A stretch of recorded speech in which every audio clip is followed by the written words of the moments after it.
Assalamualaikum warahmatullahi wabarakatuh. Alhamdulillah wassalatu wassalamu ala Rasulillah wa ala alihi wa sahbihi wa mawalah wa ashhadu an la ilaha illallah wahdahu la syarikalah wa ashhadu anna Muhammadan abduhu wa rasuluh sallallahu alaihi wa ala alihi wa sahbihi wa man tabi'al huda ila yaumil qiyamah. Alhamdulillah, puji syukur kita haturkan kehadirat Allah Subhanahu wa taala.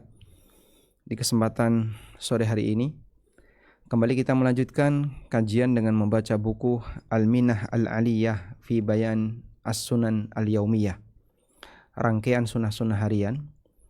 Dan kita berada di bagian akhir dari buku tersebut yang penulis akan mengangkat beberapa tema secara terpisah. Berikut ini akan disampaikan oleh penulis. Beliau menyebutkan Minas Sunan Al-Yaumiyah Dzikrullahi Ta'ala. Termasuk di antara bentuk sunnah harian adalah berzikir kepada Allah Ta'ala. Sebenarnya tema ini sudah sempat kita bacakan di pertemuan sebelumnya, namun qadarullah ma syaa fa'al. Waktu itu terjadi listrik mati sehingga tidak bisa kita selesaikan. Karena terpotong, maka di kesempatan kali ini kita akan membaca lebih detail lagi, lebih lengkap, dan saya mohon izin untuk memulai dari awal. Beliau menyebutkan wa babu dzikri babun wasi'. Berkaitan dengan zikir termasuk di antara masalah yang luas. Taqaddama syai'un minhu fi thanaya sunan as-sabiqah. Dan sudah kita bahas sebagian di kajian seputar masalah sunnah-sunnah sebelumnya. Wa dzikru mafhumuhu syamilun. Dzikir definisinya itu mencakup sesuatu yang lebih luas. Walahu maknayan, dan dzikir punya dua makna. Yang pertama adalah makna am, dzikir dalam makna umum. Mencakup semua jenis ibadah, baik salat, puasa, haji, baca Quran, pujian kepada Allah, berdoa, bertasbih, tahmid, tamjid, mengagungkan Allah seperti membaca Allahu Akbar, dan ketaatan yang lainnya. Li'annaha innama tuqamu li dzikrillah, karena ibadah semacam ini dilakukan dalam rangka untuk mengingat Allah. Semua ibadah dilakukan dalam rangka untuk mengingat Allah. Wa ta'atuhu wa ibadatuhu, termasuk juga dalam rangka tuqamu li dzikrillahi wa ta'atihi wa ibadatihi, dilakukan dalam rangka untuk mengingat Allah, mentaatinya, dan beribadah kepadanya. Qala Syekhul Islam Ibnu Taimiyah rahimahullah, kata Syekhul Islam, kullu ma takallama bihil lisan wa tasawwarahul qalbu mimma yuqarribu ila Allah. Semua yang diucapkan oleh lisan dan dipahami oleh batin sebagai, atau dilakukan oleh hati sebagai amal yang bisa mendekatkan kepada Allah. Min ta'allumi ilmin, baik mengajarkan ilmu, baik mempelajari ilmu ataupun mengajarkannya, amar ma'ruf nahi mungkar, fahuwa min dzikrillah, itu semuanya adalah zikrullah. Selanjutnya, zikir dalam makna khusus, wa huwa dzikrullahi bil alfaz. Bentuknya adalah zikrullah dengan lafaz-lafaz allati waradat anillah, yang telah dijelaskan oleh Allah, baik membaca kitabnya atau lafaz allati waradat ala lisani Rasulillah, atau penjelasan yang pernah disampaikan oleh Rasulullah. Dan di situ ada unsur tamjid, mengagungkan Allah, tanzih, menyucikan Allah, mentakdiskan Allah, mentauhidkan Allah. Wal maqsud fi hadhihi sunnah huwal ma'na al-khas. Dan yang dimaksud sunnah di sini, sunnah dzikir di sini adalah dzikir dalam makna khusus. Baik. Wa a'dhamuhu tilawatu kitabillah, dan dzikir yang paling agung adalah membaca kitabullah. Fatta'abbudu bi tilawatihi asharu uyunis salaf.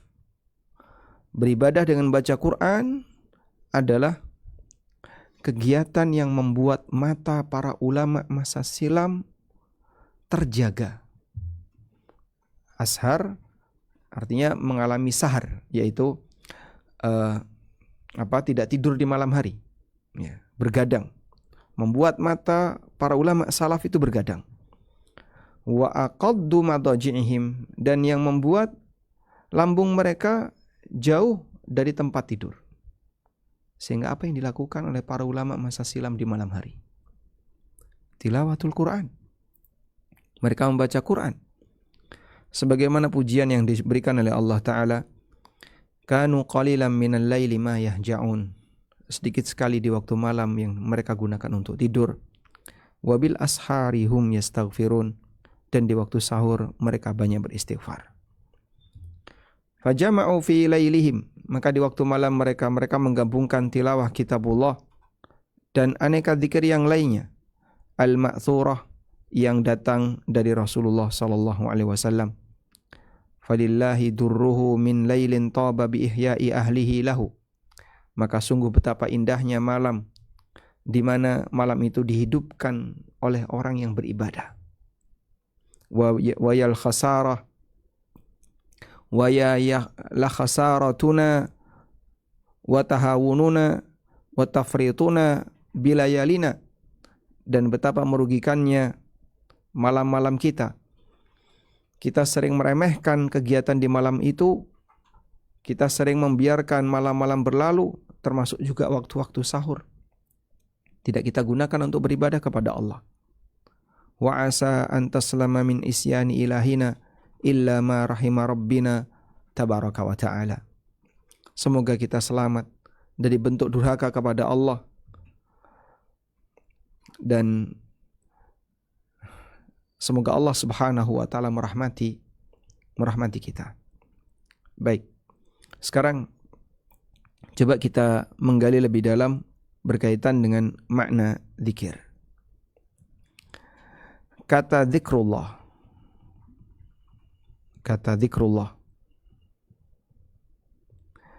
itu merupakan gabungan dari frase zikrun dan kata Allah. Ada kata zikrun dan kata Allah. Digabung menjadi zikrullah, sehingga ini bentuknya adalah frase zikrullahi. Dan yang namanya frase berarti di situ ada dua kata. Kalau dalam bahasa Arab ini disebut dengan kata mudhaf, sedangkan kata yang kedua ini disebut dengan kata mudhaf ilai. Baik.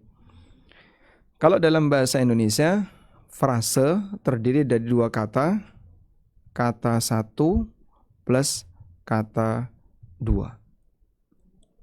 Yang kadang formatnya bisa DM, diterangkan menerangkan, atau MD, menerangkan diterangkan. Seperti yang kita kenal dalam kajian di bahasa kita. Baik. Nah, sekarang kita fokus pola mudhof dan mudhof ilaih yang disebut dengan pola idhofah. Sebutannya adalah jumlah idhofah.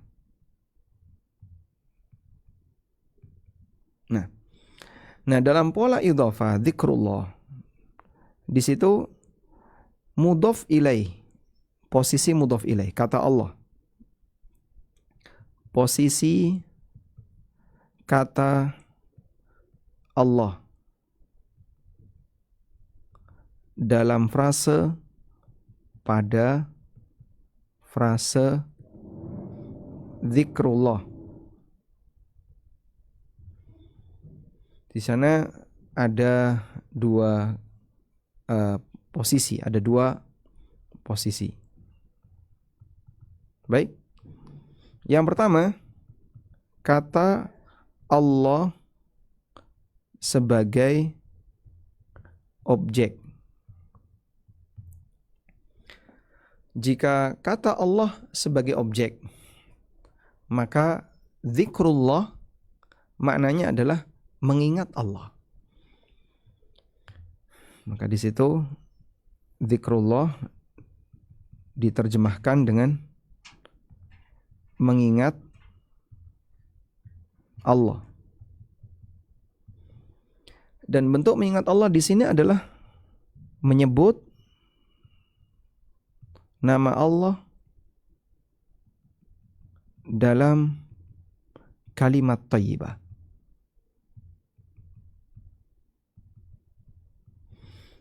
Menyebut nama Allah dalam kalimat-kalimat thayyibah.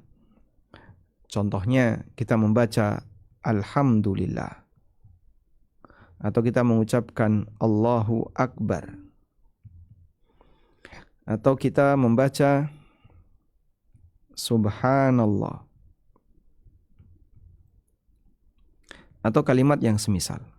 Kalimat yang semacam ini berarti kita mengingat nama Allah Subhanahu wa taala dalam kalimat-kalimat thayyibah dengan aneka kalimat zikir yang sudah kita diajarkan, la ilaha illallah, la haula wala quwata illa billah, dan seterusnya. Baik. Posisi kata Allah di situ sebagai objek. Lalu yang kedua adalah kata Allah sebagai subjek. Sehingga makna zikrullah di sini adalah peringatan yang Allah turunkan.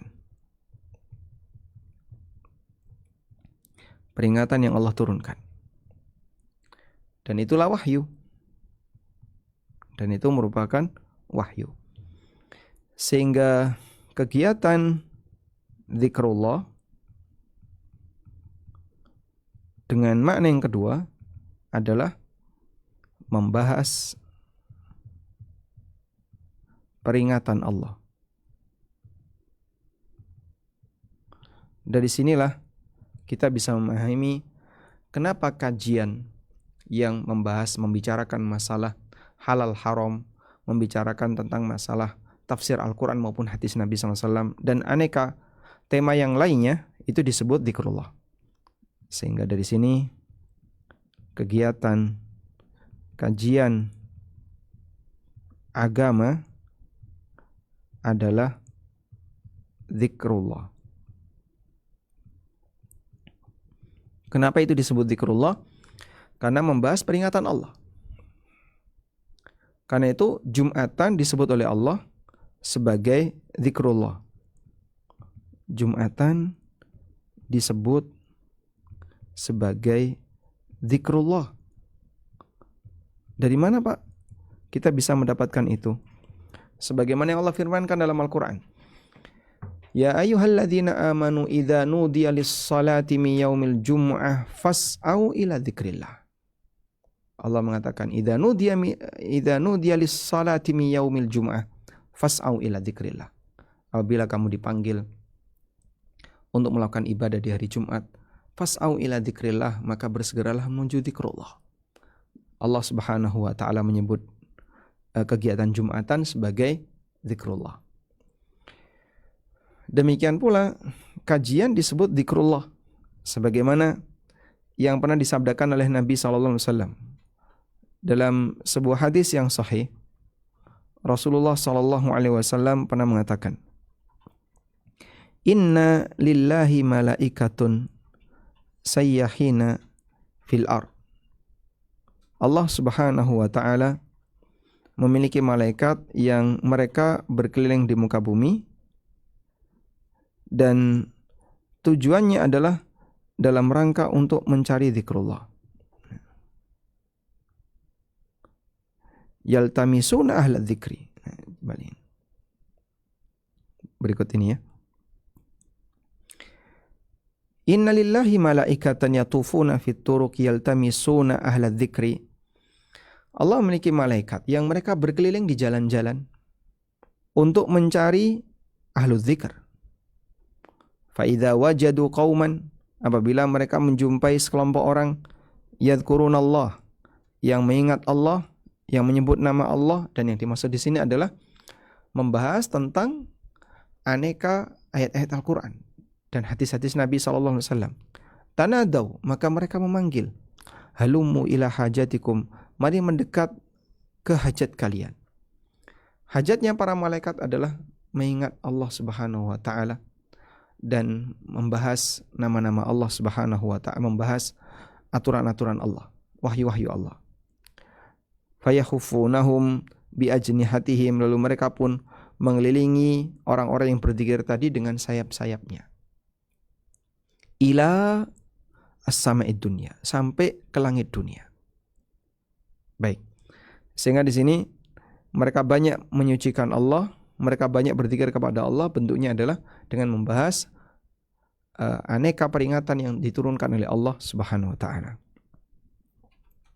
Dan itulah makna zikrullah, di mana kata Allah dijadikan sebagai subjek. Selanjutnya kita bahas tentang pujian untuk Allah. Pujian untuk Allah bentuknya ada dua.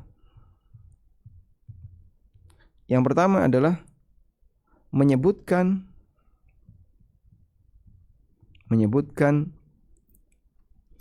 kelebihan atau menyebutkan kesempurnaan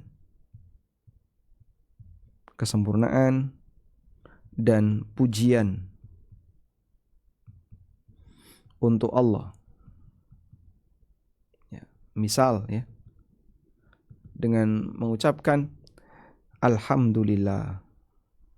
Misalnya begini, alhamdulillah, atau Allahu Akbar, atau kalimat yang semisal. Kemudian yang kedua adalah menyucikan nama Allah. Misalnya menyebut kalimat subhanallah. Misalnya kalimat tasbih subhanallah. Atau kalimat yang lain la ilaha illallah. Ini adalah bentuk menyucikan Allah dari segala ilah yang disembah, yang tidak berhak kecuali Allah. Baik. Oleh karena itu, jika ada kata yang tidak mengandung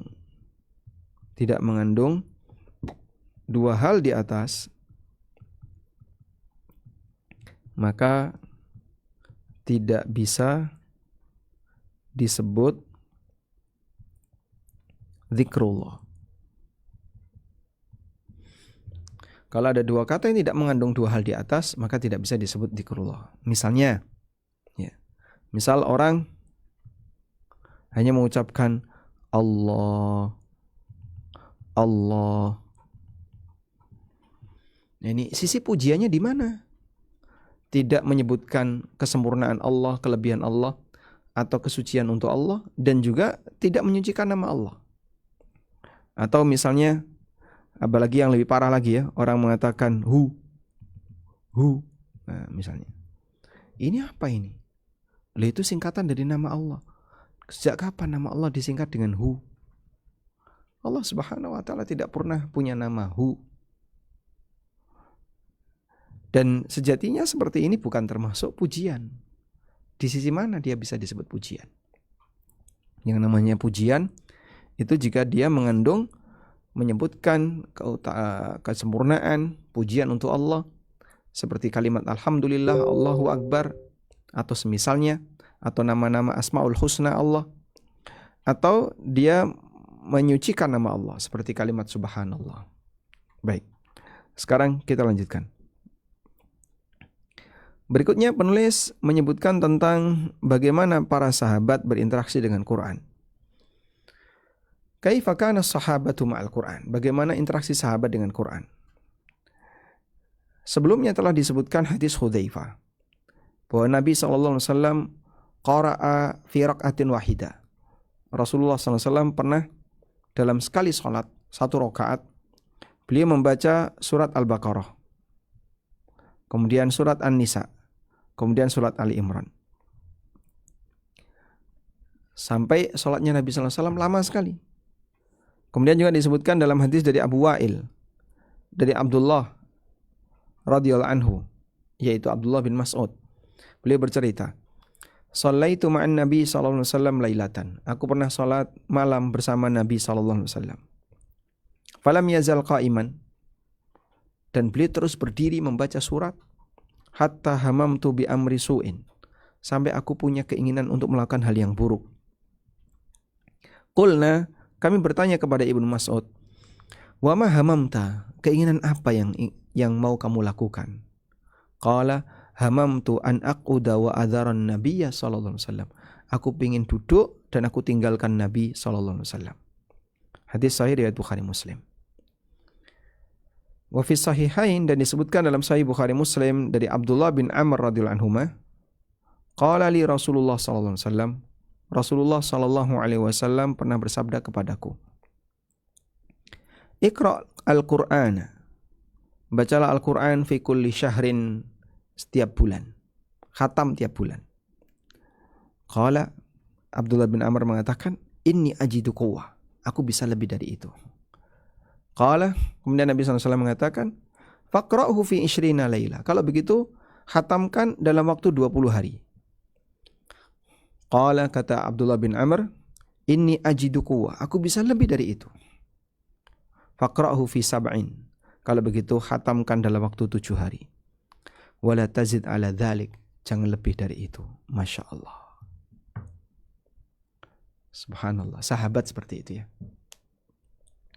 Sehingga mereka saking terbiasanya membaca Quran. Dan itu sebagai bentuk tempat mereka bisa menenangkan hati mereka.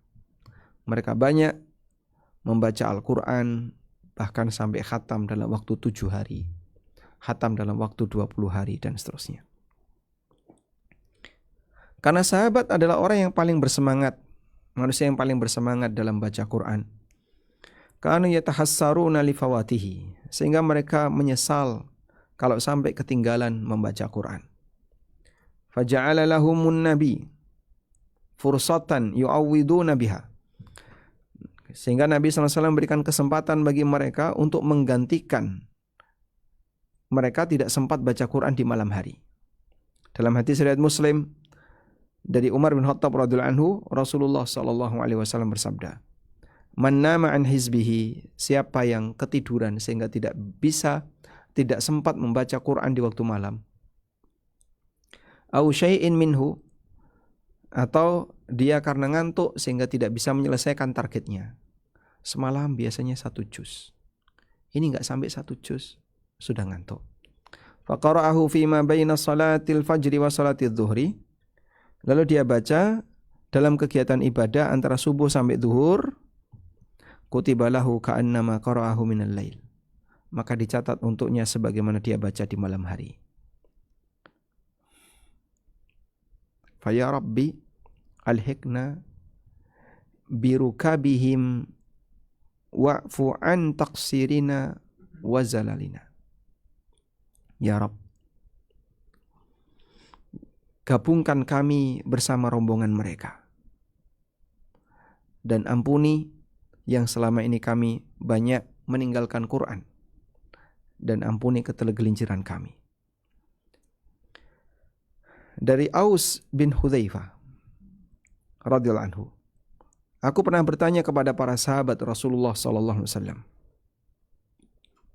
"Kaifa tuhazzibunal Quran?" Bagaimana cara kalian membagi bacaan Al-Quran? Qalu, lalu para sahabat itu mengatakan, inilah praktek yang dilakukan oleh para sahabat. Dalam waktu sepekan mereka khatam. Thalathun, 3 surat. Wa khamsun, lalu 5 surat. Wa sab'un, kemudian 7 surat. Wa tis'un, lalu 9 surat.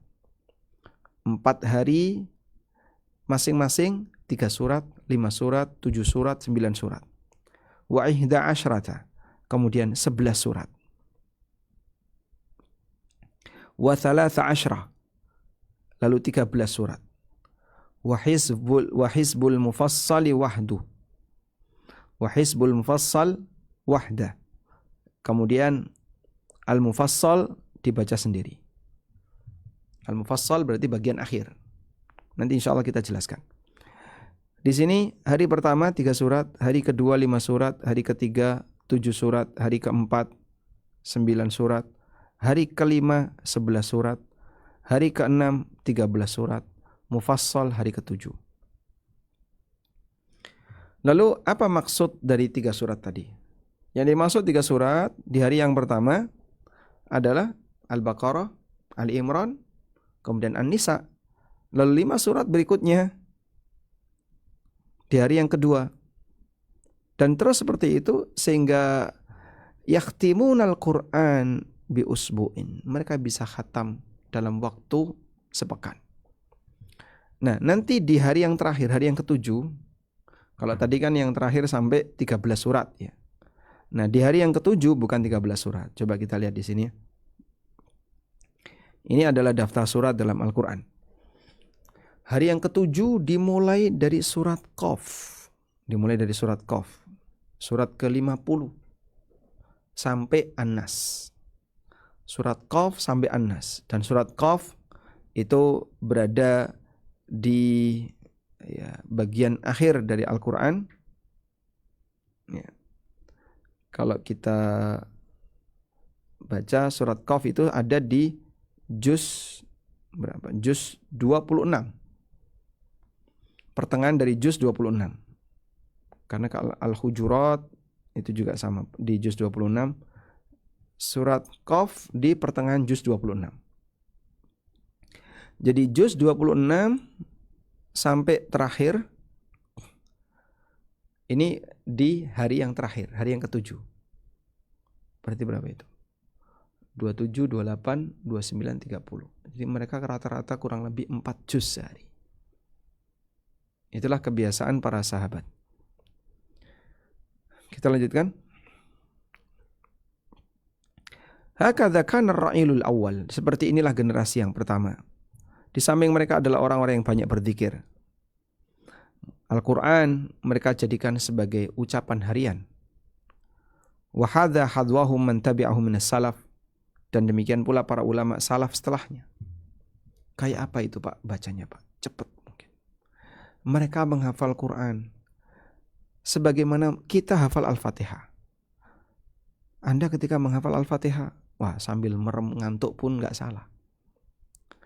Karena ketika mereka membaca Al-Quran dalam keseharian, saking seringnya sehingga hafal. Li'annahum tarabbau ala nahji madrasatihim. Dan para ulama generasi setelah sahabat, mereka belajar sesuai dengan pendidikan yang disampaikan oleh para sahabat. Faqallama taqra'u fi tarjamati ahadihim illa wa tajidu annahu kana yakhtimu fi kadza wa kadza. Sehingga setiap kali kita membaca biografi siapapun di antara ulama masa silam, di situ selalu ada keterangan orang ini khatam Al-Quran dalam waktu 3 hari, 4 hari, 5 hari. Dan itu hal yang biasa. Wa mu'dhamu hadihim at-tasbi', dan umumnya mereka khatam dalam waktu 7 hari. Sementara kita mungkin khatam setahun sekali. Ada yang paling bagus tuh one day one juz, sehingga dia bisa khatam sebulan sekali, dan seterusnya. Dari Hamad bin Zaid, dari Atha bin Sa'ib, bahwasanya Abu Abdurrahman pernah mengatakan, akhadnal Qur'ana an qaumin akhbaruna.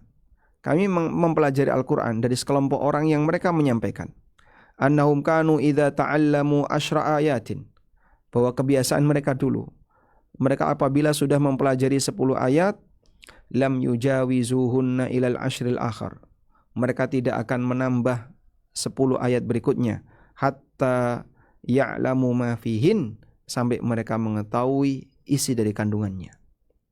Fakunna nata'allamul Qur'ana wal amala bihi, sehingga kita mempelajari Al-Quran dan berikut mengamalkan isinya. Wasayarithul Qur'an Qur'ana ba'dana qaumun, Dan Al-Quran akan diwariskan, akan diterima oleh sekelompok orang. Yashrabunahu syurbal ma' la yujawizu tarakihim. Sebagaimana mereka minum air, sehingga hanya sebatas di mulut saja, tapi tidak masuk sampai ke hati. Taib. Oleh karena itu, mungkin perlu melawan rasa malas. Paksakan diri kita untuk banyak membaca Quran. Dan barangkali kurangi waktu kita untuk hal-hal yang tidak bermanfaat. Scroll hal yang kurang bermanfaat bagi hidup, sebaiknya ditinggalkan. Selanjutnya, adzikru fihi hayatul qulub. Zikir yang di situ mengandung sumber kehidupan hati.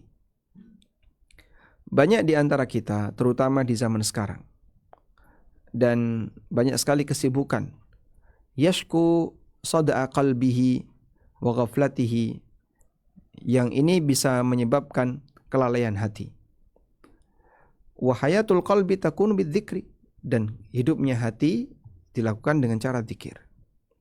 Dalam Sahih Bukhari dari hadis Abu Musa radhiyallahu anhu, Nabi SAW pernah bersabda, Mathalul ladzi yadhkuru rabbahu walladzi la yadhkuru rabbah, mathalul hayy wal mayyit. Perumpamaan orang yang berzikir kepada Allah dan yang tidak berzikir kepada Allah seperti al-hayy wal mayyit, orang yang hidup dan yang mati. Jadi Anda bisa bayangin, hati hidup itu hati yang zikir. Sedangkan yang tidak zikir disebut sebagai hati yang mati. Dalam hadis yang lain, Nabi SAW bersabda, Mathalul baitil ladzi yudhkarullah fihi. Perumpamaan rumah yang di situ nama Allah disebutkan. Wal baitil ladzi la yudhkarullah fihi. Dan rumah yang nama Allah di situ tidak disebut. Antara rumah yang banyak dipakai zikir dan yang tidak dipakai zikir, mathalul hayy wal mayyit, seperti rumah yang hidup dan rumah yang mati. Ini sebagaimana disebutkan dalam hadis riwayat Bukhari Muslim. Sekarang kita baca keterangan Ibnu Qayyim dalam kitab beliau Madarijus Salikin. Madarijus Salikin ini tafsir untuk firman Allah, Iyyaka na'budu wa iyyaka nasta'in. Madarijus Salikin fi manazili iyyaka na'budu wa iyyaka nasta'in. Madarijus Salikin, tingkatan-tingkatan untuk iyyaka na'budu wa iyyaka nasta'in. Kata beliau, di antara tingkatan iyyaka na'budu wa iyyaka nasta'in adalah manzilatuz dzikr. Tingkatan zikir. Wa hiyal manzilatul qaumil kubra. Dan ini adalah kedudukan al-qaum al-kubra, kedudukan yang tinggi bagi masyarakat. Karena di sini mereka bisa yatazawwadun, mereka bisa membekali diri. Wa fiha yattajirun, dan mereka bisa memperbanyak keuntungan. Ittijar artinya berdagang. Wa ilaiha daiman yataraddadun, dan mereka bisa mengulang-ulang berkali-kali. Wa dzikru mansyurul wilayah. Zikir ini sumber adanya wilayah, sumber adanya kecintaan seorang hamba. Alladzi man u'tihi ittasal, di mana siapa yang mendapatkannya maka dia bisa bersambung. Wa man man'ahu uzil, dan siapa yang tidak dimudahkan untuk melakukannya maka dia terusir. Wa huwa qutul qulubil qaum, dan ini merupakan sumber energi bagi masyarakat, sumber energi manusia. Sehingga kalau orang terjauhkan dari zikir, sarat al-ajsatu laha qubura, maka arwahnya akan mati, dan jasad yang ada ini ibarat kuburan bagi nyawa. Maka jasadnya hanya seperti kuburan. Wa imaratu diyarihim allati idza ta'attalat anhu sarat bawra, dan zikir merupakan sumber kemakmuran bagi rumah yang apabila tidak dipakai untuk zikir maka akan menjadi sumber kebinasaan. Wa huwa jala'ul qulub, zikir merupakan jala'ul qulub, lentera bagi hati. Wa saqaliha wa dawa'uha, dan obat bagi hati. Idza ghasyiha i'tilaluha wa kullama izdada adh-dhakir fi dzikrihi istighraqan izdada al-madhkuru mahabbatan ila liqa'ihi wa ishtiyaqihi. Dan apabila zikir itu menyala, zikir itu berfungsi, maka akan menyala hati itu. Hati akan menjadi terang. Semakin banyak orang itu berzikir, istighraqan, bahkan sampai tenggelam dalam zikir, izdadal madhkuru mahabbatan ila liqa'ihi, maka Allah yang sering disebut akan semakin cinta untuk bertemu dengannya, dan dia akan rindu untuk bertemu dengan Allah. Wa huwa babullahil a'zam, sehingga zikir merupakan pintu menuju Allah yang paling besar, yang terbuka antara hamba dengan Allah. Malam yaghlaqhul abdu bighaflatihi, selama sang hamba tidak menutup pintu itu dalam posisi ketika dia lalai dari berzikir kepada Allah. Dan dalam kitab Al-Wabilus Sayyib, Ibnu Qayyim menyebutkan lebih dari 100 faidah, lebih dari 100 manfaat ketika orang itu berzikir. Layak untuk kita baca. Fafiha yastanhidul hima lil muhafadhati ala hadhil ibadah al-azimah. Karena dengan zikir akan bisa meningkatkan semangat, membangkitkan semangat bagi orang untuk menjaga ibadah yang mulia ini, yaitu memperbanyak zikrullah. Dan beliau juga menyampaikan manfaat orang-orang yang rajin berzikir, la siyama syaikhuhu, terutama guru beliau yaitu Syekhul Islam Ibnu Taimiyah. Termasuk di antara orang yang rajin sekali berzikir.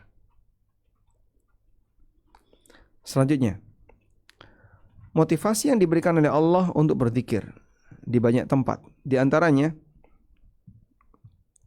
Allah memotivasi kepada hambanya untuk memperbanyak berzikir.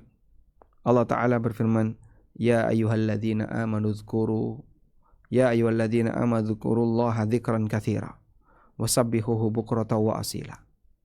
Wahai orang yang beriman, perbanyaklah berzikir kepada Allah, dan sucikanlah Allah baik di waktu pagi maupun sore.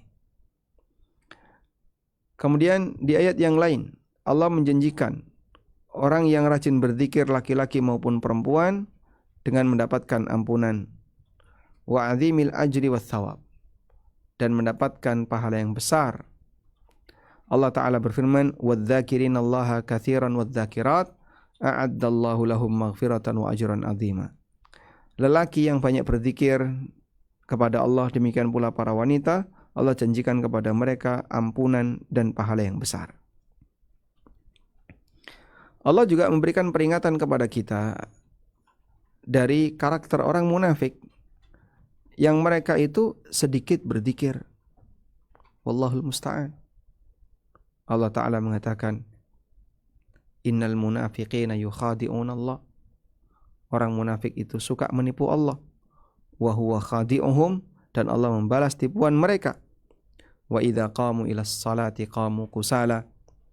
Kalau mereka salat, malas-malasan.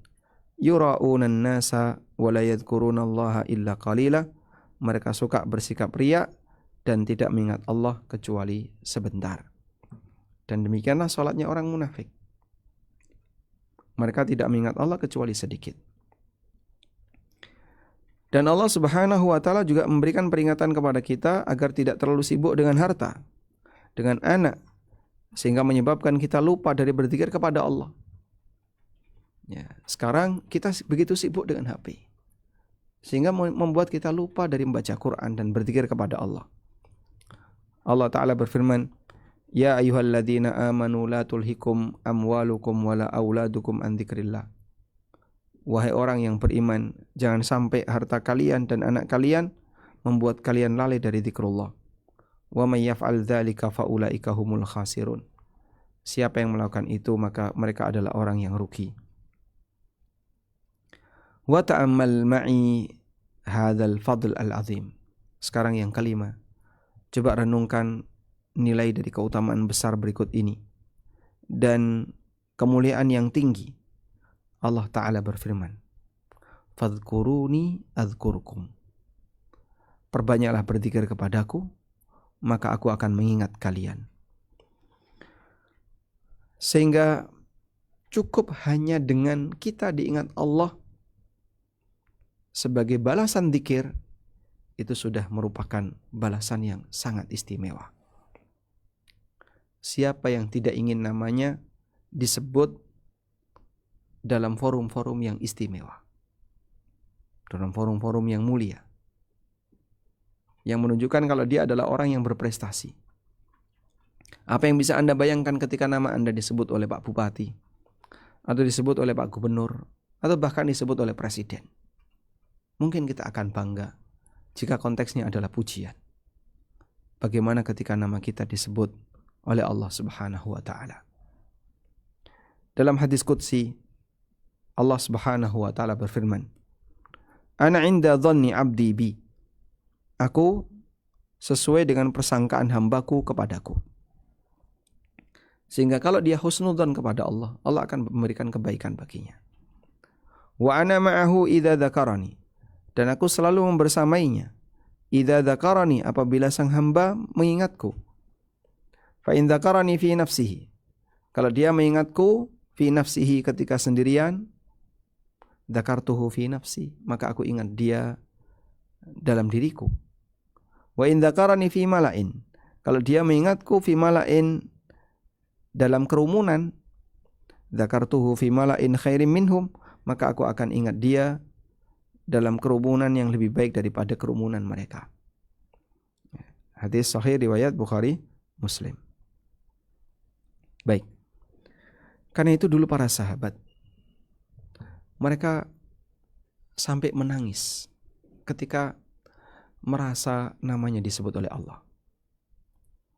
Tersebutlah seorang sahabat, Ubay bin Ka'ab. Sahabat Ubay, beliau pernah duduk bersama Nabi SAW. Lalu Rasulullah SAW menyampaikan kepada Ubay, "Ya Ubay, innallaha amarani an aqra'a alaika surat al-bayyinah." Sesungguhnya Allah memerintahkan aku agar aku membacakan kepadamu surat lam yakunil ladzina kafaru min ahlil kitab, surat al-bayyinah. Lalu Ubay tanya, Waqad sammani, apakah Allah menyebut namaku? Apa jawab Nabi SAW? Naam, iya. Fabaka Ubay. Maka Ubay menangis. Sahabat Ubay menangis. Bagaimana beliau merasa sangat terharu ketika nama beliau disebut oleh Allah Subhanahu wa Ta'ala. Siapakah kita sampai nama kita disebut oleh Allah? Dan Allah Subhanahu wa Ta'ala menjanjikan, "Fadhkuruni adzkurkum." Perbanyaklah mengingat aku, maka aku akan mengingat kalian. Selanjutnya, Allah Ta'ala memberikan pujian kepada ulul uqul, orang-orang yang banyak menggunakan akalnya, minal mu'minin, di antara orang yang beriman. Dan yang dimaksud adalah orang yang memiliki kedewasaan yang tinggi dalam berinteraksi dengan yang lain dan punya kesadaran tentang apa yang bermanfaat bagi hidupnya. Bi annahum yadhkurunahu ala kulli halin, di mana orang yang berakal tadi banyak mengingat Allah dalam setiap keadaan. Allah Ta'ala berfirman, "Inna fi khalqis samawati wal ard." Sesungguhnya dalam penciptaan langit dan bumi, pergantian malam dan siang, la ayatin li ulil albab, merupakan tanda kuasa Allah bagi ulul albab. Alladzina yadhkurunallaha qiyaman. Ulul albab ini punya karakter alladzina yadhkurunallaha qiyaman, yaitu orang yang banyak mengingat Allah sambil posisi berdiri. Wa qu'udan, dan ketika posisi duduk. Wa ala junubihim, dan ketika sedang tiduran. Wa yatafakkaruna fi khalqis samawati wal ard, dan mereka selalu memikirkan penciptaan langit dan bumi. Memikirkan untuk mengagungkan Allah. Rabbana ma khalaqta hadza batila. Kemudian Mereka mengatakan, wahai Rabb kami, Engkau tidak pernah menciptakan ini batilan dalam kondisi sia-sia. Subhanaka faqina adzabannar. Maha suci Engkau ya Allah, maka jauhkanlah kami dari neraka. Dan dalam sunnah beliau sallallahu alaihi wasallam, di mana Nabi sallallahu alaihi wasallam merupakan manusia yang akhlaknya adalah Al-Qur'an. Ma yufassiru lana min fi'lihi. Perbuatan beliau adalah tafsir untuk Al-Qur'an. Tafsir untuk praktek ini. Fakana dzikru mulaziman lahu ala kulli awqatihi. Sehingga Nabi sallallahu alaihi wasallam selalu berzikir. Zikir itu nempel selalu dengan beliau ala kulli awqatihi, di semua waktu beliau. Di semua keadaan beliau. Aisyah radhiyallahu anha pernah mengatakan, sebagaimana disebutkan dalam hadis riwayat Muslim, kana an-nabiyyu sallallahu alaihi wasallam yadhkurullaha ala kulli ahyanihi. Nabi sallallahu alaihi wasallam beliau berzikir kepada Allah ala kulli ahyanihi, dalam setiap keadaan beliau.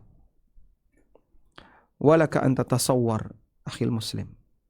Maka Anda bisa bayangkan, wahai saudaraku muslim, kulla ahyanihi, di setiap keadaan beliau.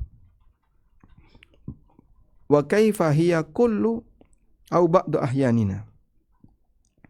Bagaimana dengan zikir yang kita lakukan di sebagian dari keadaan kita?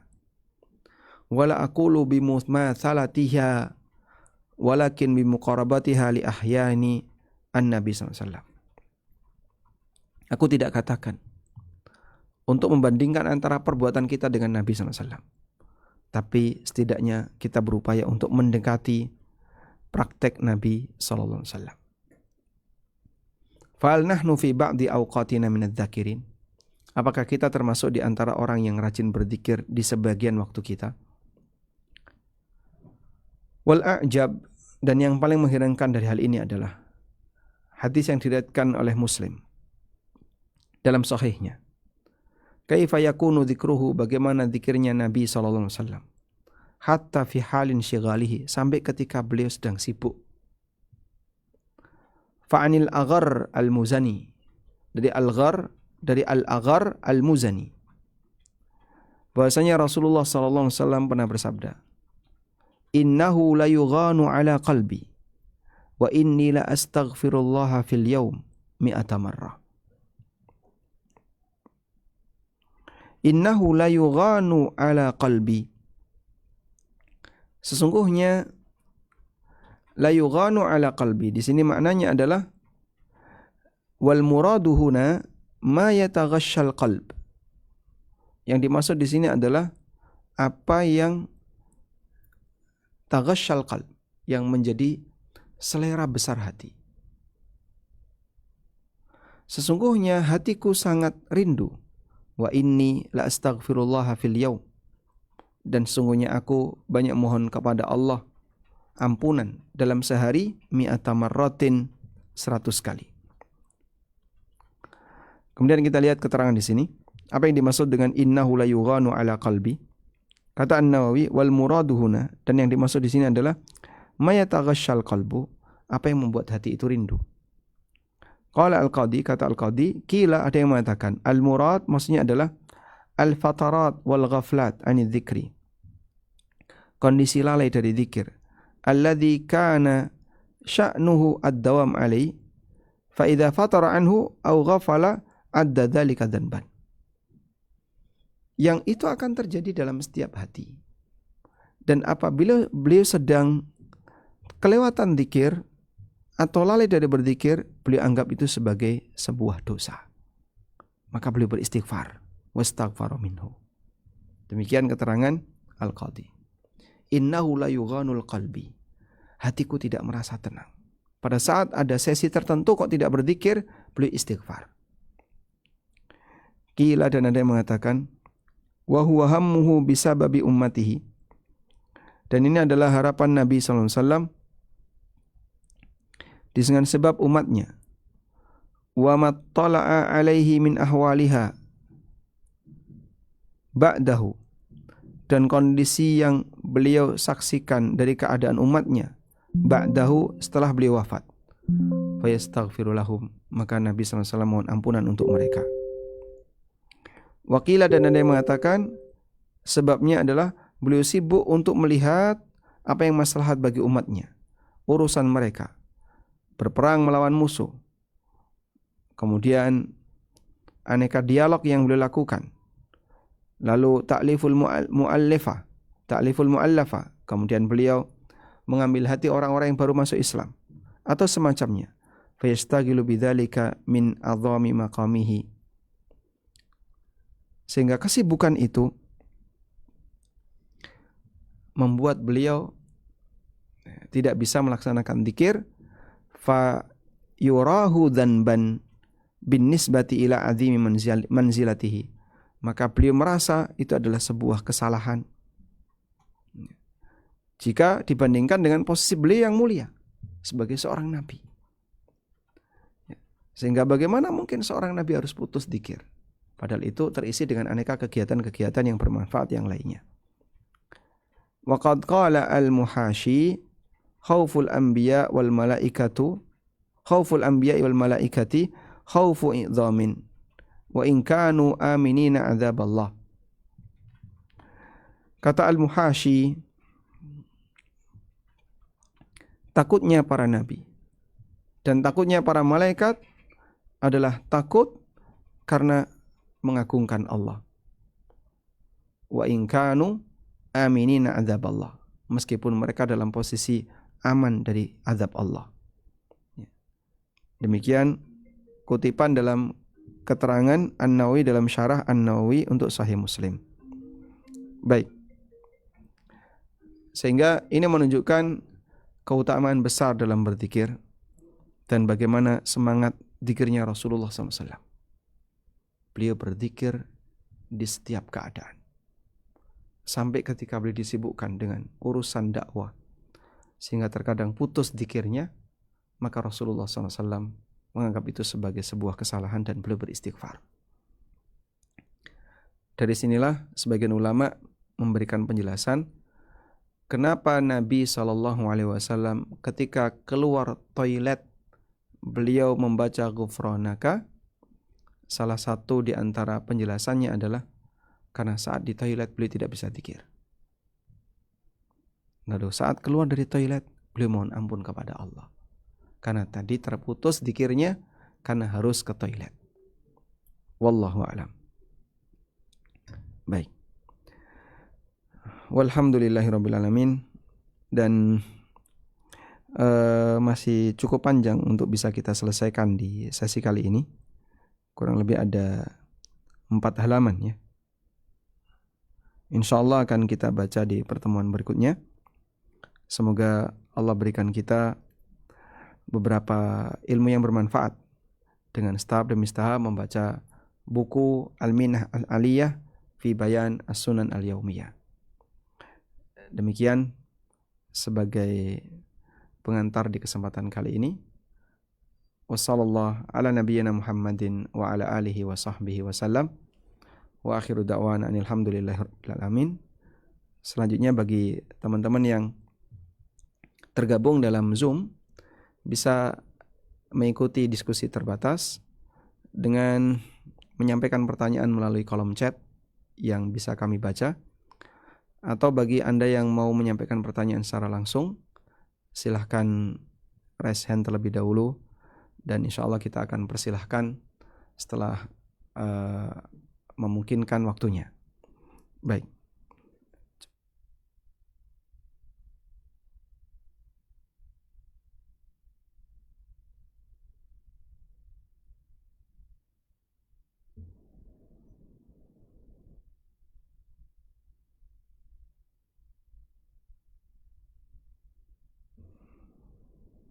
Baik, mohon ditunggu sebentar.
Baik, silahkan bagi Bapak Ibu yang ingin menyampaikan sesuatu, kami bacakan. Ini ada pertanyaan yang sudah masuk melalui kolom chat. Assalamualaikum warahmatullahi wabarakatuh. Waalaikumsalam warahmatullahi wabarakatuh. Ahsanallah ilaikum wa alaikum. Bagaimana sunnah adab berzikir? Sunnah dan adab berzikir secara prinsip adalah berzikir ada yang dalam kondisi sempurna dan ada dalam kondisi yang kurang sempurna. Kalau mau yang lebih sempurna, zikir dilakukan dalam keadaan suci, kemudian menghadap ke arah kiblat, menutup aurat, dan itu yang terbaik. Sebagaimana ketika orang melaksanakan sholat, karena dia memuji Allah Subhanahu wa ta'ala, maka dia mengkondisikan dirinya dalam kondisi yang paling sempurna. Dan boleh berzikir dalam keadaan kurang sempurna, misalnya tidak dalam keadaan suci, atau tidak menutup aurat, atau tidak menghadap kiblat. Dan zikir diberi kelonggaran oleh Allah. Alladzina yadhkurunallaha qiyaman wa qu'udan wa ala junubihim. Orang yang banyak mengingat Allah baik dalam posisi berdiri, dalam posisi duduk, maupun dalam posisi berbaring. Sehingga semua posisi manusia bisa berzikir. Ini berkaitan dengan bentuk zikir yang sifatnya zikir mutlak. Tapi untuk zikir yang muqayyad, dan besok akan ada pembahasan itu antara zikir mutlak dan zikir muqayyad. Untuk zikir yang muqayyad, yaitu zikir yang terkait dengan aktivitas tertentu. Seperti doa sebelum makan, doa setelah makan, doa mau tidur, doa mau masuk toilet, keluar toilet, memakai baju, dan seterusnya. Kita baca sesuai dengan petunjuk yang berlaku. Maka bagaimana berdoa sebelum makan, ya kita baca sebagaimana posisi kita sebelum makan. Demikian pula ketika setelah makan dan seterusnya. Intinya dalam hal ini adalah bahwasanya zikrullah kita lakukan sebagaimana untuk zikir yang muqayyad, ya, yang berkaitan dengan amaliyah tertentu, kita lakukan sebagaimana petunjuk yang ada. Wallahu a'lam. Assalamualaikum waalaikumsalam. Dalam zikir ba'da salat terdapat kalimat zikir yang sama dengan zikir pagi petang. Apakah zikir ba'da salat merupakan gabungan dengan zikir pagi petang? Jika Anda membaca zikir pagi petang atau zikir ba'da salat yang bertepatan dengan zikir pagi petang, seperti zikir setelah subuh atau zikir setelah asar, di situ ada ayat kursi dan ada al-mu'awwidzat, al-ikhlas, al-falak, an-nas. Maka Anda bisa baca dengan menggabungkan niat. Sehingga kita niatkan zikir ini untuk zikir setelah sholat sekaligus zikir pagi dan zikir sore. Ini untuk yang sama. Sementara yang tidak ada dalam zikir sholat, ya, maka nanti kita lengkapi. Seperti Sayyidul Istighfar, itu bukan zikir setelah sholat. Kemudian membaca doa Allahumma inni as'alukal afwa wal afiyah juga bukan zikir setelah sholat. Maka nanti kita tambahkan setelah zikir seusai sholat selesai. Wallahu a'lam.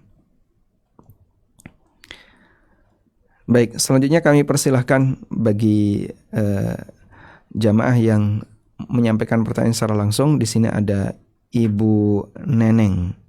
Kami persilahkan untuk unmute. Assalamualaikum Ustaz. Barakallahu fiik. Dan warga Ustaz yang mau Anda tanyakan gini Ustaz. Gimana kalau misalkan rumah itu ada dua, nggak jauh dari bersampingan lah dengan rumah yang utama itu. Tapi sendiri-sendiri. Nah, gimana kalau misalkan Anda memberikan dulu kepada anak-anak yang nomor 2, karena biar dia nanti dekat sama anak tuh, maksudnya biar ngurusin anak, tapi dengan catatan itu apakah harus dibagi waris dengan rumah yang kedua rumah ini pas dibagi waris dulu, atau menunggu orang tuanya meninggal terus baru dibagi waris? Mohon penjelasannya Ustaz. Itu yang pertanyaan yang pertama Ustaz. Terus yang kedua, gimana Ustaz kalau misalkan kan ibu Ana itu kan dia umur 80 4 tahun, terus dia itu masih ada apa ya, utang apa ya, utang sholat. Itu gimana ya cara nyicilnya? Karena dia itu kan kemarin kena jatuh, jatuh terus udah gitu, ya alhamdulillah udah baik. Terus yang sholat yang kemarinnya itu dicicilnya gimana Ustaz? Apa Beliau pingsan berapa? Sempat pingsan. dia itu nggak pingsan sih, cuman dia sadar, cuman dia itu pernah sempet ini apa kayak lupa gitu ngomongnya juga agak gimana, tapi alhamdulillah 2-3 hari itu udah langsung langsung enak gitu. Terus udah gitu dia kalau dipandu itu hari ketiga tuh dipandu sholat tuh ya alhamdulillah gitu, maksudnya masih bisa. Kadang kan namanya orang begitu ya, kadang suka ngantuk gitu, makanya harus ada 2-3 orang, yang satu apa goyang-goyangin kakinya, yang satu misalkan anak-anak itu bibirnya digini, ayo yuk, ayo yuk, ayo salat salat gitu kan. Nah itu gimana Yang tuh? dimaksud utang sholat di sini apa? Yang salah tuh jadi kemarin waktu pas kejadian itu adik anak itu malah dia, karena dia kemarin itu nggak bisa apa maksudnya dalam posisi yang kadang ingat kadang enggak gitu, akhirnya dia nggak sholat Ustadz ada beberapa hari, dari hari apa ya, Sempat, Sabtu kalau nggak. ya, sempat hilang ingatan. Iya, heeh, Kalau gitu sempat karena hilang dia ingatan dalam beberapa hari sehingga tidak bisa utuh untuk bisa mengerjakan sholat, maka statusnya seperti orang yang hilang akal. gitu ya. Ya, jadi utang sholat itu hanya berlaku untuk orang yang ketiduran dan orang yang kelupaan. Dua ini bisa diqadha Hmm, setelah sadar. Bagaimana dengan orang pingsan? Ulama beda pendapat. Kalau pingsannya cukup lama, ya, cukup lama ini batasnya ada yang mengatakan 3 hari ke atas. Dan ini ijtihadi, seperti ini sifatnya ijtihadi. Kalau pingsannya cukup lama, 3 hari ke atas, maka dikiaskan, dianalogikan dengan orang gila. Tapi kalau pingsannya, orang gila maksudnya hilang akal, ya. Tapi kalau pingsannya kurang dari 3 hari, maka dianalogikan, disamakan dengan orang tidur. Sehingga nanti qadha setelah sadar. Nah, kira-kira kondisi ibu kalau nggak sadarnya itu serius, seperti hilang akal, kadang ingat, kadang tidak.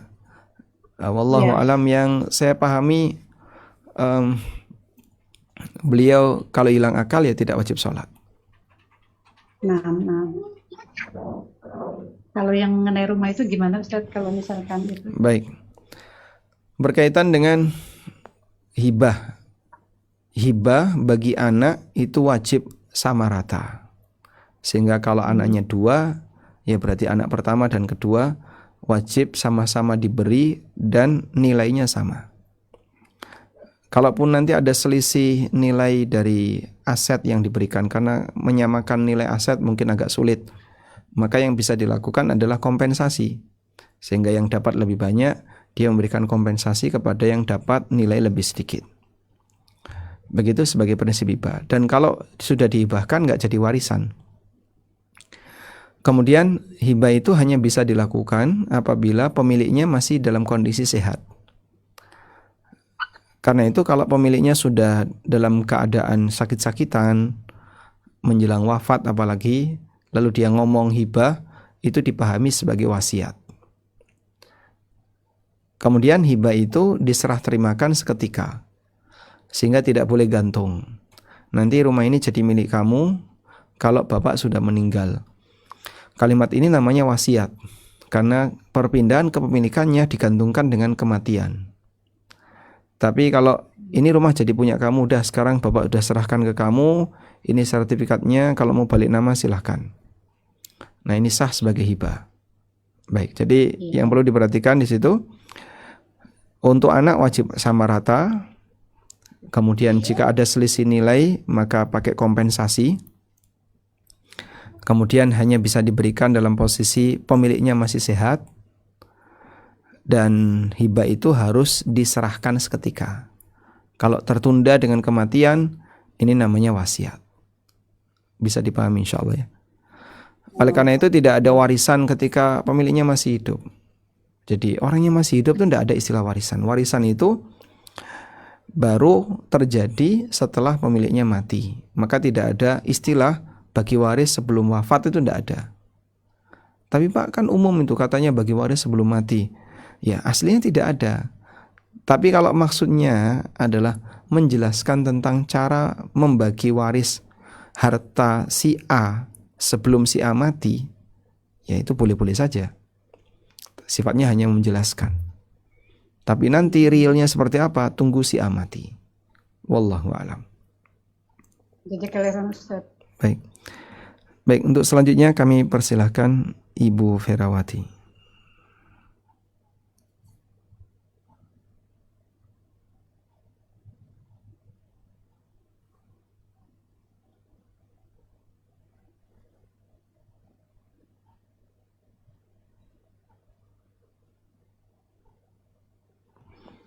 Baik, karena belum berhasil untuk membuka mikrofon, kami lompati dulu.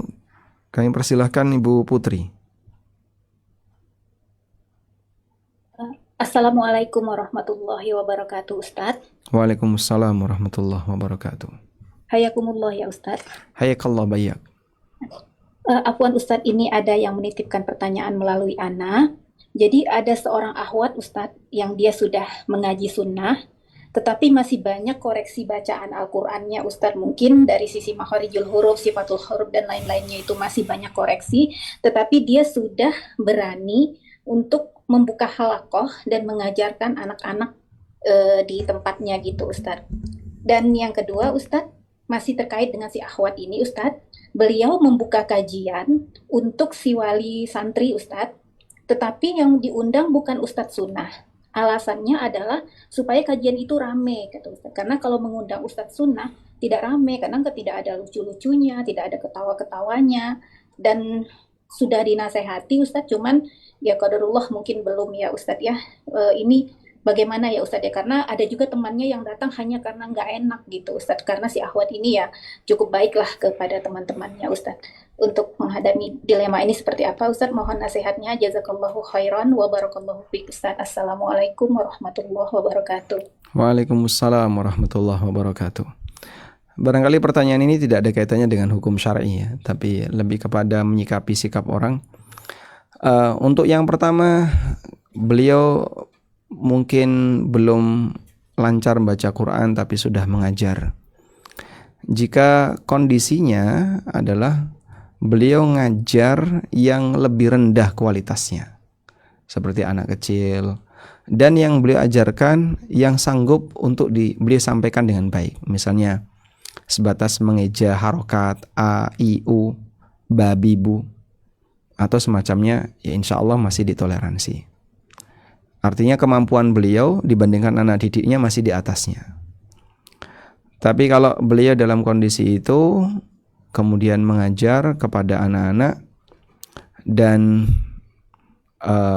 berpotensi salah, misalnya sudah ngajar bacaan Quran, akhirnya salah makhraj, bagaimana pengucapan huruf kha, bagaimana pengucapan huruf dha, dia sering salah, keliru, panjang pendek nggak karuan, ya mungkin beliau bisa diperingatkan, sebaiknya jangan ngajar dulu, karena akan beresiko bagi kelangsungan kegiatan membaca Quran anak-anak. Sebab pendidikan inilah yang nanti akan dia bawa sampai besar. Selanjutnya berkaitan dengan dia mengundang tadi, ya apa yang dilakukan oleh teman-temannya sudah bagus, memberi peringatan kepada yang bersangkutan agar lebih berhati-hati dalam mengundang, karena mendengarkan ceramah itu nutrisi bagi batin.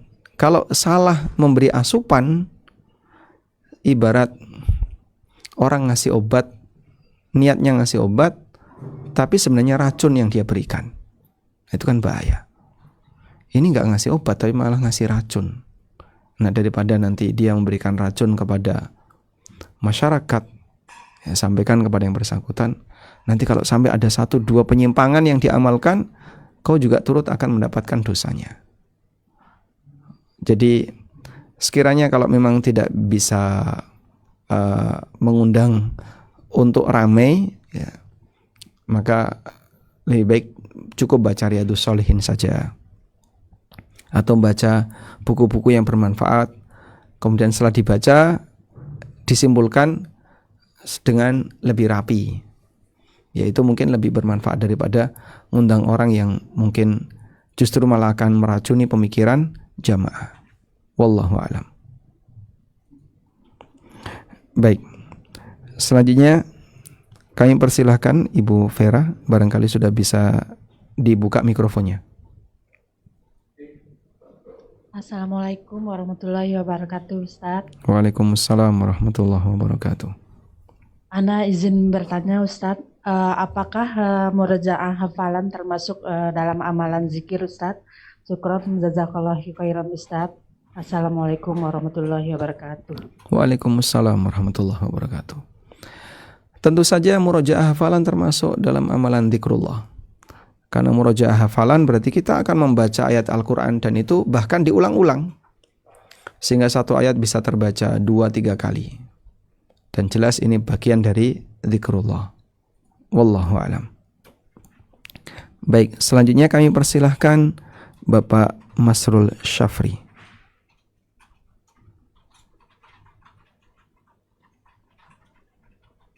Assalamualaikum warahmatullahi wabarakatuh, Ustaz. Waalaikumsalam warahmatullahi wabarakatuh. Silakan Pak Masrul. Masya Allah, jazakallah khair. Ini ilmu yang sangat bermanfaat yang kami dapatkan. Ana masuk dari Padang nih, Ustaz. Bagaimana kabar Padang Pak Masrul? Alhamdulillah, yang untuk di wilayah dekat kita tinggal, alhamdulillah baik. Tapi memang di dekat-dekat pinggiran sungai itu memang menyedihkan. Dan ya sangat mohon bantuan doanya, Ustaz. Kita Allah yahfadukum. Ustaz Elfi selalu turun dengan ke lapangan untuk membantu masyarakat yang sangat betul-betul butuh doa dan bantuan material. Terima kasih, Ustaz. Allah yahfadukum wa yassara umurakum. Silakan Bapak. Baik, Masya Allah, ilmu yang sangat bermanfaat sekali pada sore ini. Kita bergabung dalam kesibukan masih di rumah sakit, masih tugas, masih ada kegiatan yang masih dilakukan, tapi dapat kesempatan mendapat ilmu yang betul-betul sangat bermanfaat. Semoga Ustaz dan tim selalu sehat dan dalam rahmat Allah. Amin ya rabbal alamin. Amin walakum bimithlin. Terkait dengan zikir yang memang kadang-kadang kita lalai, Ustaz, yang memang ini pengingat yang sangat baik. Dalam makan sederhana saja kadang-kadang kita lupa, tapi Allah memberikan kemudahan dengan kalau kita lupa kita membaca Bismillah awaluhu wa akhiruh. Artinya dalam kelupaan kita masih bisa membacanya di akhir atau di dalam benda makan. Ini sedikit yang agak sensitif, Ustaz. Kalau kita lagi junub misalnya, Ustaz, ya, kita terlupa membaca doanya. Sudah di tengah kita sudah kena nak tahu ya, kena ke junub. Apakah ada pula awal wa akhirnya, Ustaz? Karena kan kita dianjurkan baca doa sebelum kita menjumpai istri. Ya, oke, Ustaz, jazakallahu khairan, Ustaz. Barakallahu fiik. Barakallahu fiik. Baik. Nabi SAW mengajarkan zikir pengganti untuk kondisi tertentu. Dan ada zikir yang waktunya panjang, seperti setelah sholat. Itu bisa dibaca walaupun Anda sudah pulang sambil berjalan, keluar masjid, menuju rumah, sehingga tidak harus duduk di dalam masjid. Atau zikir pagi petang, rentangnya cukup panjang, dari mulai asar sampai maghrib, bahkan setelah maghrib masih boleh dibaca. Pagi juga demikian, bahkan setelah terbit matahari masih bisa dibaca. Kemudian ada yang ada penggantinya, seperti sebelum makan kita membaca Bismillah, kalau lupa baca Bismillahi awwalahu wa akhirahu, atau bisa juga dengan redaksi fi awwalihi wa akhirihi. Bagaimana kalau kasusnya sudah terlanjur hubungan badan tapi belum sempat dzikir? Apakah ada bacaan yang sama?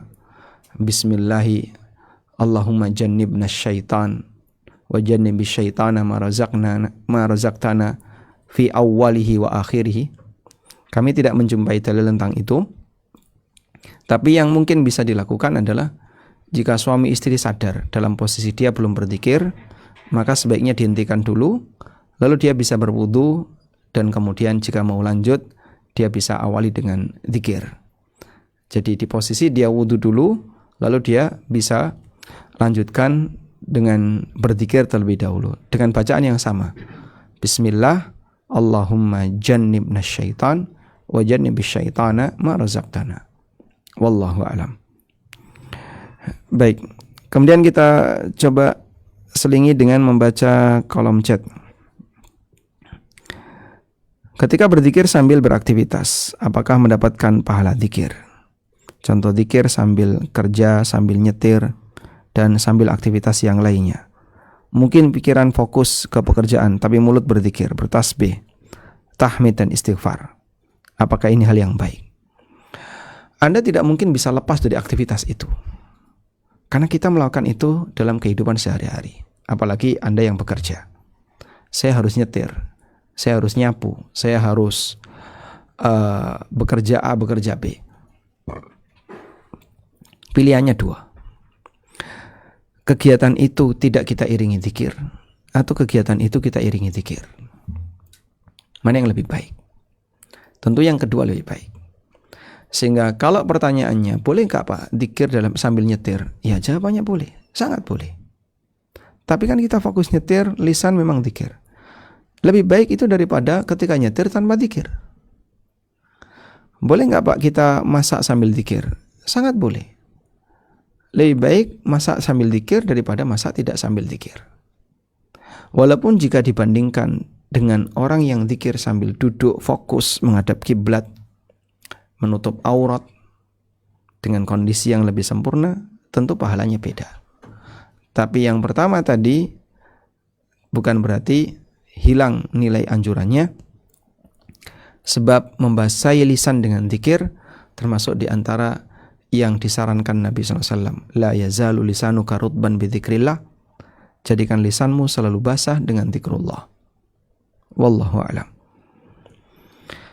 Assalamualaikum. Waalaikumsalam. Ketika saya sedang membaca Al-Quran, tiba-tiba mengeluarkan angin. Apakah saya boleh lanjut atau mengambil wudhu lagi?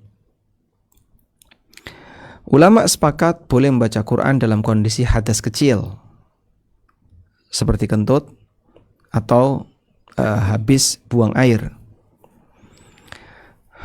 Jadi setelah buang air, misalnya orang belum wudhu kemudian baca Quran, itu boleh. Dalilnya adalah Nabi SAW setelah bangun tidur, beliau membaca 10 ayat terakhir dari surat Ali Imran. Selanjutnya, bagaimana kalau orang itu di tengah baca Quran kemudian dia ngentut? Ini adab ya. Saat dia sedang baca potongan ayat, dia baca satu ayat, tiba-tiba ingin ngentut, maka sebaiknya dia berhenti. Misalnya, dia membaca firman Allah Subhanahu wa taala, "Lam yakunil ladzina kafaru min ahlil kitabi wal musyrikina munfakkina hatta ta'tiyahumul bayyinah." Cukup panjang kan? Nah, di tengah itu dia pengen ngentut. Lam yakunil ladzina kafaru min ahlil kitab. Terus dia mau ngentut. Maka sebaiknya dia diam, ngentut dulu. Setelah ngentut, baru kemudian dia ulangi dari awal. Lam yakunil ladzina kafaru min ahlil kitabi wal musyrikin, dan seterusnya sampai akhir dari ayat. Sehingga penghormatan kita, adab kita terhadap Al-Quran, di saat di tengah baca ayat kok pengen ngentut, berhenti dulu, kemudian nanti diulangi. Wallahu a'lam. Jika mau lanjut dalam posisi tidak punya wudhu, silahkan. Tapi kalau mau lebih baik, wudhu dulu lebih baik. Assalamualaikum. Waalaikumsalam. Bagaimana sikap jika seseorang anak senang bermain di taman rumput tanpa alas kaki di dekat rumahnya, di mana tempat itu banyak anjing berlalu lalang dan bermain? Apakah setiap pulang perlu menghilangkannya sebagaimana menghilangkan najis, yang salah satunya dengan tanah? Baik, coba Anda lihat hadis berikut ini.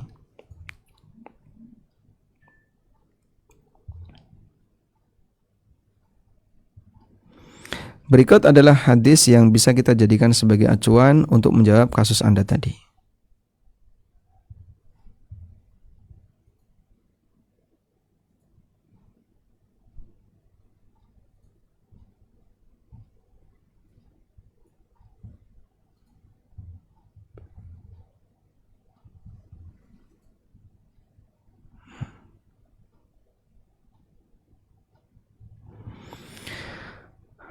Di sini ada hadis Diriwayatkan oleh Bukhari, Abu Dawud, Ibnu Khuzaimah dan yang lainnya. Dari Abdullah bin Umar radhiyallahu anhu, kanatil kilabu tabulu wa tuqbilu wa tudbiru fil masjid fi zamani Rasulillah sallallahu alaihi wasallam.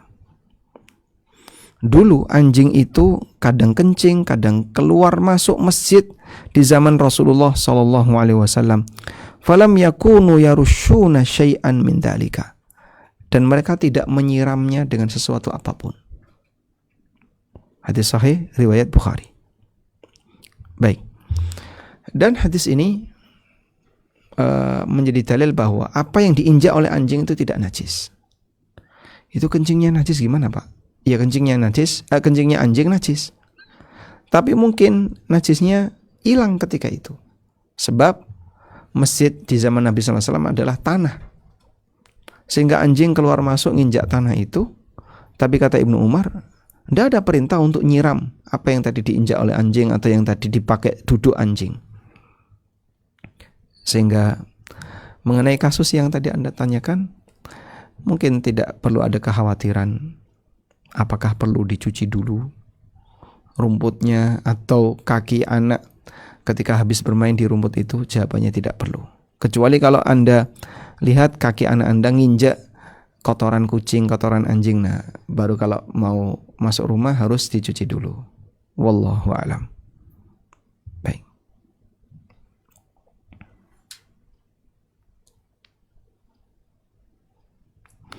Assalamualaikum. Waalaikumsalam. Apakah ada sholat sunnah rawatib dan dzikir ba'da sholat Jumat yang dianjurkan seperti sholat 5 waktu? Dzikir setelah sholat 5 waktu dibaca setelah sholat 5 waktu, termasuk Jumatan. Jumatan bagian dari sholat 5 waktu. Sedangkan sholat sunnah dzikirnya tidak sama. Maka sholat sunnah kalau tidak ada dzikir khusus seperti sholat witir, ya, maka tidak perlu membaca dzikir apapun dan Anda bisa dzikir bebas. Kalau sholat witir ada dzikir khusus, ya, Subhanal Malikil Quddus dibaca 3 kali. Assalamualaikum warahmatullahi wabarakatuh. Waalaikumsalam warahmatullahi wabarakatuh. Dulu saya pernah rutin ikut kajian di salah satu masjid di Jaksel. Ada salah satu ustadz menyarankan baca kalimat Allah diresapi dalam hati 1000 kali. Tapi ini jangan diinfokan ke orang lain. Saya kurang yakin kebenaran dengan amalan ini sehingga tidak saya amalkan. Dan lebih-lebih sudah Pak Ustadz jelaskan barusan. Ya. Baik. Ya kalau cuman Allah, Allah, Allah, Allah, ya itu tidak ada sisi pujian. Maka kalau mau dzikir yang serius, Allahu Akbar, Alhamdulillah, Subhanallah, Subhanallah wa bihamdi, atau kalimat yang semisal. Dan Nabi SAW menyebutkan dalam hadis riwayat Bukhari, kalimatani khafifatani fil lisan, thaqilatani fil mizan, habibatani indar rahman. 2 kalimat, 2 kata, ringan di lisan, berat di timbangan, dicintai oleh Ar-Rahman. Subhanallah wa bihamdi, subhanallahil azim. Anda bisa rutinkan kalimat itu. Subhanallah wa bihamdi, subhanallahil azim. Wallahu ta'ala alam. Dan satu lagi kita berikan kesempatan kepada Ibu Dian Ummu Farel. Silahkan. Assalamualaikum warahmatullahi wabarakatuh. Ustadz, izin Waalaikumsalam bertanya. warahmatullahi wabarakatuh. Saya pernah menemukan satu bugul, kemudian saya hendak membakarnya. Apakah ada zikir tertentu untuk membakar bugul tersebut, Ustadz? Jazakallahu khair. Baik. Barakallahu. Yang dianjurkan kalau mau membakar buhul, ya, jimat-jimat atau semacamnya, Anda membaca surat Al-Falaq dan An-Nas. Dan itu yang dipraktekkan oleh Ali bin Abi Thalib ketika merusak buhul sihirnya Rasulullah, buhul sihir yang menyerang Nabi SAW, yang dibuat oleh orang Yahudi Labid bin A'sam. Beliau dibekali untuk membaca Al-Falaq dan An-Nas. Maka sebelum merusak benda-benda seperti ini, baca surat Al-Falaq dan An-Nas.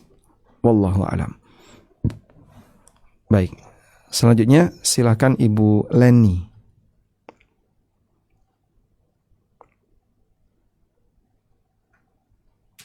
Assalamualaikum Pak Ustadz. Waalaikumsalam warahmatullahi. Terima kasih Pak Ustadz. Saya mau nanyakan tentang kalau kita sholat Pak, sesudah baca Al-Fatihah, misalnya kita mau baca trikul, sedangkan sebelum membaca surat itu dianjurkan kita membaca Bismillah dan ta'awud. Apakah setelah saya baca misalnya Qul huwallahu ahad, sebelum itu saya udah baca Bismillah dan sudah membaca ta'awud. Setelah itu saya mau baca surat An-Nas lagi. Saya harus baca Bismillah lagi dan ta'awud atau langsung Bismillah aja Pak, langsung surat. Terima kasih Pak Ustadz. Ini dalam sholat atau di luar sholat? Dalam sholat Pak Ustadz. Dalam sholat ta'awudnya itu di depan sebelum Al-Fatihah. Ya, jadi a'udzubillahi minasyaitonirrajim, bismillahirrahmanirrahim, kemudian Al-Fatihah. Sedangkan surat setelahnya cukup baca bismillah jika dibaca dari awal. Seperti bismillahirrahmanirrahim, qul huwallahu ahad, Allahus samad. Ganti An-Nas, bismillahirrahmanirrahim, qul a'udzu birabbin nas. Begitu. Jadi bismillah di awal surat, sedangkan ta'awud sebelum Al-Fatihah. Baik. Wallahu alam. Kalau di luar sholat Pak? Kalau di luar sholat tata caranya sama. Jadi mengawali bacaan Quran, ta'awud. Selanjutnya tidak perlu ta'awud. Jadi ta'awudnya sekali di depan. Oh baik. Terima kasih Pak Ustadz. Baik, demikian. Semoga apa yang kita bahas ini bermanfaat. Allahumma anfa'na bima 'allamtana wa 'allimna ma yanfa'una warzuqna ilma.